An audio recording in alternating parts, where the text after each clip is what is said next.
প্রিয় বন্ধুরা, welcome to the channel. আজকে আমরা কিন্তু আলোচনা করছি খুব গুরুত্বপূর্ণ একটা ভার্ব নিয়ে। আপনারা দেখতেই পাচ্ছেন যে এই ভার্বটা হচ্ছে ফ্যাক্টিটিভ ভার্বস। এই ফ্যাক্টিটিভ ভার্বস এর বিভিন্ন রকম এক্সাম্পল কিন্তু পরীক্ষাতে আসে এবং অনেক সময় ডেফিনেশনও দেয়। সুতরাং এই ফ্যাক্টিটিভ ভার্বসটা কিন্তু আমাদের শিখে রাখা খুব জরুরি এবং আমাদের নিজের সাথেও শিখে রাখা জরুরি। এটা আমাদের শিখতেই হয়, জানতেই হয়, না হলে অপূর্ণ থেকে যায়। তো চলুন এই ফ্যাক্টিটিভ ভার্বসটা নিয়েই কিন্তু আজকে আলোচনা করা যাক। তাহলে প্রথমেই এর সংজ্ঞাটা দেখি, তারপর সংজ্ঞার সাথে সাথে এর যে ব্যবহারটা আছে বা ভার্বগুলো কি কি এবং এর ব্যবহারটা কিভাবে হয় সেটা নিয়েও কিন্তু আমরা আজকে আলোচনা করছি। তাহলে চলুন সংজ্ঞাটা আগে দেখে নিই। Definition: Factitive verbs are transitive verbs which do not make a complete sense by mentioning their objects but require some complements to be added after the objects. তাহলে এটা হচ্ছে কিন্তু ডেফিনেশনটা। এবার ডেফিনেশনটাকে যদি আমরা এক্সপ্লেইন করি তাহলে হচ্ছে এরকম দেখুন। Factitive verbs are transitive verbs. তাহলে ফ্যাক্টিটিভ ভার্ব হচ্ছে ট্রানজিটিভ ভার্ব। ট্রানজিটিভ ভার্ব মানে আমাদের কিন্তু ট্রানজিটিভ ভার্বের ক্ষেত্রে আমরা দেখেছি যে ট্রানজিটিভ ভার্বের ক্ষেত্রে অ্যাকশনটা কিন্তু ভার্বের সাথেই শেষ হচ্ছে না। অর্থাৎ কোনো কিছু একটা আমাদের প্রয়োজন হচ্ছে, না হলে কিন্তু শেষ হচ্ছে না। এটা আমরা দেখেছি ট্রানজিটিভ ভার্বের ক্ষেত্রে অবজেক্টের প্রয়োজন হয়। তাহলে এখানে কিন্তু আমরা সেই ফ্যাক্টিটিভ ভার্বস এর ক্ষেত্রে এই দেখছি যে সেই ভার্বগুলো অবশ্যই ট্রানজিটিভ ভার্ব এবং এই ভার্বগুলোর ক্ষেত্রে আমাদের অবজেক্ট কিন্তু থাকছেই। বুঝছে? কিন্তু অবজেক্ট থাকলে কি হবে? which do not make a complete sense by mentioning their objects. শুধুমাত্র যদি আমরা এই অবজেক্ট গুলো মেনশন করি, অর্থাৎ সেই ভার্বের পরে শুধু অবজেক্ট থাকে, তাহলেই সেন্সটা কমপ্লিট হচ্ছে না ফ্যাক্টিটিভ ভার্বের ক্ষেত্রে। ট্রানজিটিভ ভার্বের ক্ষেত্রে হচ্ছে। ট্রানজিটিভ ভার্ব আ মানে সব ট্রানজিটিভ ভার্বের ক্ষেত্রে হচ্ছে আবার সেটা নয়। যেমন ট্রানজিটিভ ভার্বের একটা ভাগ সেটা হচ্ছে ফ্যাক্টিটিভ ভার্বস, সেটাতে শুধুমাত্র অবজেক্ট মেনশন করলেই কিন্তু হচ্ছে না। এটা কিন্তু বলছে। কি প্রয়োজন তাহলে? But required some compliments. সেই অবজেক্টটার পরে কিন্তু আবার কমপ্লিমেন্ট প্রয়োজন হয়। আমরা কমপ্লিমেন্ট দেখেছি যে কমপ্লিমেন্ট কিন্তু কোয়ালিফাই করে বা একটা সেন্স এড করে। তাহলে সেটা কিন্তু আমরা দেখেছি। আচ্ছা, তাহলে ইমপ্রুভ করে মিনিংটাকে।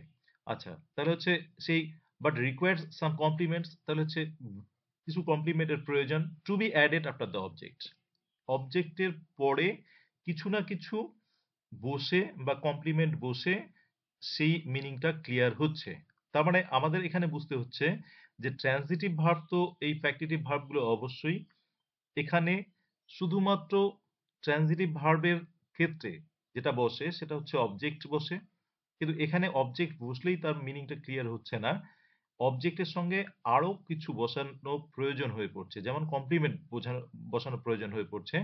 সেই ভার্বগুলোকে কিন্তু আমরা সেই ট্রানজিটিভ ভার্বগুলোকে কিন্তু আমরা ফ্যাক্টিটিভ ভার্বস বলছি। তাহলে এই এই টাইপের ভার্বগুলো কি কি সেটাতে আসছি। তো ডেফিনিশনটা কিন্তু এটাই। অর্থাৎ ট্রানজিটিভ ভার্বেরই একটা ভাগ। কিন্তু আমাদের প্রয়োজনটা হচ্ছে এখানে কমপ্লিমেন্ট থাকছেই। তাহলে এরকম কিছু ভার্ব আমাদের জেনে নিতে হচ্ছে সেই ভার্বগুলো কি কি? তাহলে আমরা চলুন সেটা জানি। সাম of the factitive verbs are, সেই কিছু ফ্যাক্টিটিভ ভার্বস হচ্ছে যেমন মেক, এটা একটা ফ্যাক্টিটিভ ভার্ব। এর ব্যবহার আমরা পাবো। আচ্ছা, elect, appoint, select, choose, assign, designate, name, call, জাজ। এই ভার্বগুলো কিন্তু আবার বলছে কিন্তু এটসেট্রা। অর্থাৎ এছাড়াও আরো কয়েকটা ফ্যাক্টিটিভ ভার্বস কিন্তু আমরা পাবো। তাহলে এই ভার্বগুলো কিন্তু হচ্ছে ফ্যাক্টিটিভ ভার্বস। আমাদের জেনে নিতে হচ্ছে এর ব্যবহারগুলো। কি করে এই ভার্বগুলো ব্যবহার হচ্ছে। তাহলে আমরা চলুন সেটার দিকে একটু নজর দিই। এর সেন্টেন্স দেখে কিভাবে সেটা আমরা আলোচনা করি। দেখুন সংজ্ঞাতে দে মেড হিম কিং, তারা তাকে রাজা বানিয়েছে। এবার আমরা পাচ্ছি কিন্তু এই যে মেডটাকে পাচ্ছি কিন্তু ট্রানজিটিভ ভার্ব। কেন ট্রানজিটিভ ভার্ব পাচ্ছি? ট্রানজিটিভ ভার্বের ক্ষেত্রে আমরা ডেফিনেশনের ক্ষেত্রে জানি যে ট্রানজিটিভ ভার্বের ক্ষেত্রে কিন্তু একটা অবজেক্ট থাকে। অর্থাৎ অ্যাকশনটা এখানেই শেষ হচ্ছে না। একটা অবজেক্ট বা সামথিং এলস কোনো কিছু দিয়ে এটা শেষ হচ্ছে। তাহলে এটা কিন্তু ট্রানজিটিভ ভার্ব এবং দে মেড হিম, শুধুমাত্র যদি এটুকু আমরা বলি তাহলে হচ্ছে এটাতেই শেষ হচ্ছে না। ট্রানজিটিভ ভার্ব হলেও অবজেক্ট থাকছে, অবজেক্টেই কিন্তু মিনিংটা শেষ হচ্ছে না। আরো কিছু কমপ্লিমেন্টের প্রয়োজন হয়। সেই কমপ্লিমেন্টে কি? They made him king. এই যে কিন্তু এখানে আমরা একটা পাচ্ছি যে তারা তাকে রাজা বানিয়েছে। এখানে কিন্তু এই কিংটা কমপ্লিমেন্ট হিসাবে কাজ করছে। এটা অবজেক্টিভ কমপ্লিমেন্ট। যেহেতু অবজেক্টকে রেফার করছে তাই অবজেক্টিভ কমপ্লিমেন্ট। তাহলে হচ্ছে এই এক্সাম্পলটাতে আমরা দেখলাম যে এই এক্সাম্পলটাতে এই মেডটা আমরা আগেই বলেছি যে মেক একটা কিন্তু ফ্যাক্টরি ভার্ব। তাহলে এখানে এই ভার্বটা কিন্তু হচ্ছে ফ্যাক্টরি ভার্বস। তাহলে ক্লিয়ার এই জায়গাটা দেখুন আবার যে এখানে সেন্টেন্সটা হচ্ছে এরকম, এটা ট্রান্সিটিভ ভার্ব আমরা বুঝতেই পাচ্ছি এবং তারপরে একটা অবজেক্ট আছে, আমাদের ক্লিয়ার হচ্ছে এটা ট্রান্সিটিভ ভার্ব। কিন্তু এটুকু দিয়েই আমাদের মিনিংটা ক্লিয়ার নয়, তার সঙ্গে সঙ্গে আরো কিছু প্রয়োজন হচ্ছে এটাকে এর মিনিংটাকে অ্যাড করার জন্য বা এটাকে ইমপ্রুভ করার জন্য। সেটা হচ্ছে কিং, যেটাকে আমরা কমপ্লিমেন্ট বলছি। তাহলে কিং দিয়ে কিন্তু তারপরে এই সেন্টেন্সটা মানেটা ক্লিয়ার হলো। তাহলে এবার যদি আমাকে সংজ্ঞাটা আমরা একটু মিলিয়ে নিই তাহলে আবার এই এক্সাম্পলটা ক্লিয়ার হয়ে যাবে। তারপরে বাকি সংজ্ঞাগুলো আমরা এমনি দেখে নেব। Factitive verbs are transitive verbs which do not make a complete sense by mentioning their object. দেখুন এখানে বলছি কিন্তু যে অবজেক্ট শুধু মেনশন করলে হচ্ছে না, বাট রিকোয়ার সাম কমপ্লিমেন্টস। তাহলে কমপ্লিমেন্টস এর প্রয়োজন হচ্ছে, সেটা কিন্তু আমরা আমাদের উদাহরণটাতে দেখলাম। তাহলে উদাহরণটাতেও সেই জিনিসটাই আছে। আচ্ছা, দ্বিতীয় উদাহরণ দেখি। হি কল্ড দ্য বয় এ ফুল। সে ছেলেটিকে একটা বোকা বলেছে। আচ্ছা, তাহলে এখানেও কিন্তু কল পাচ্ছি আমরা ট্রান্সিটিভ ভার্ব এবং এটার একটা অবজেক্ট আছে। সেই অবজেক্টকে দিয়ে কিন্তু এতটুকুতেই আমাদের লাইনটা বললে ক্লিয়ার হচ্ছে না মানেটা। কি প্রয়োজন? একটা প্রয়োজন হচ্ছে কমপ্লিমেন্টটা। এখানে কিন্তু এই এ ফুলটা হচ্ছে কমপ্লিমেন্ট। আচ্ছা, এই কমপ্লিমেন্ট কিন্তু এই বয়কে রেফার করছে। তাহলে এই কমপ্লিমেন্টটা দিয়েই, কমপ্লিমেন্টটা দেওয়ার পরে কিন্তু আমাদের লাইনের মিনিংটা ক্লিয়ার হচ্ছে।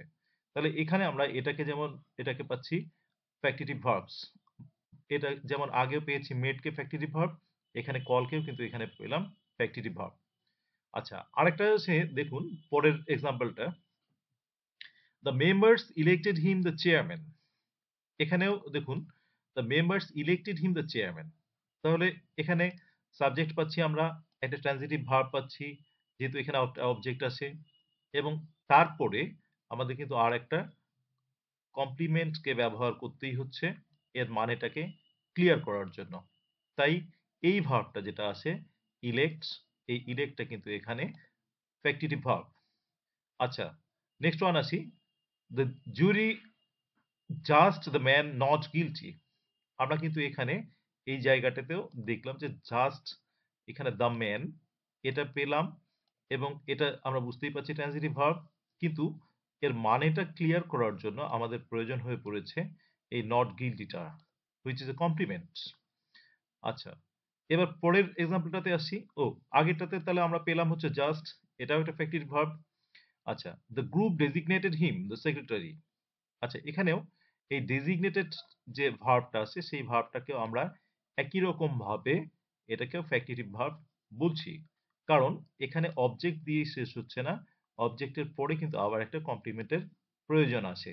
সেই কমপ্লিমেন্টের যখন আমরা বসালাম তখন কিন্তু এর মানেটা ক্লিয়ার হলো। যদি আমরা দ্য গ্রুপ ডেজিগনেটেড হিম যদি এটা বলি যে গ্রুপ তাকে একটা মানে স্থলাভিষিক্ত করেছে বা পদ দিয়েছে, কিন্তু কি পদ দিয়েছে এটা কিন্তু ক্লিয়ার নয়।